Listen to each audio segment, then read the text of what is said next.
Pearsons R. I den her video vil jeg vise, hvordan man beregner Pearsons R ved hjælp af Excel.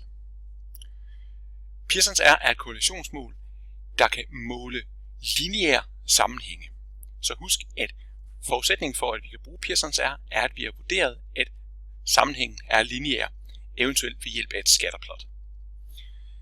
I det her tilfælde så måler jeg sammenhængen mellem to variable, som eksisterer i det datasæt, I arbejder med i opgaven: fuldtidsledige og anmeldte tyverier. Jeg har forberedt en celle, hvor der står Pearsons R, og jeg vil så have rapporteret tallet i cellen ved siden af. Jeg går op i formellinjen, laver et lighedstegn, begynder at skrive Pearson, og så kommer den frem.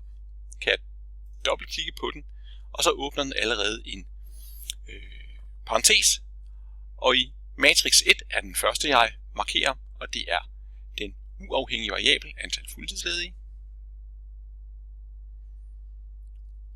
Jeg slipper bare markeringen. Jeg klikker ikke enter eller noget som helst. Så går jeg op i formellinjen, afslutter den matrix med et semikolon.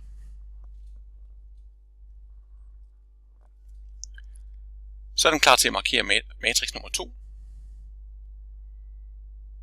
Den er markeret. Går tilbage i formellinjen og afslutter parentesen og trykker enter. Så rapporterer den et Pearsons R på 0,232084.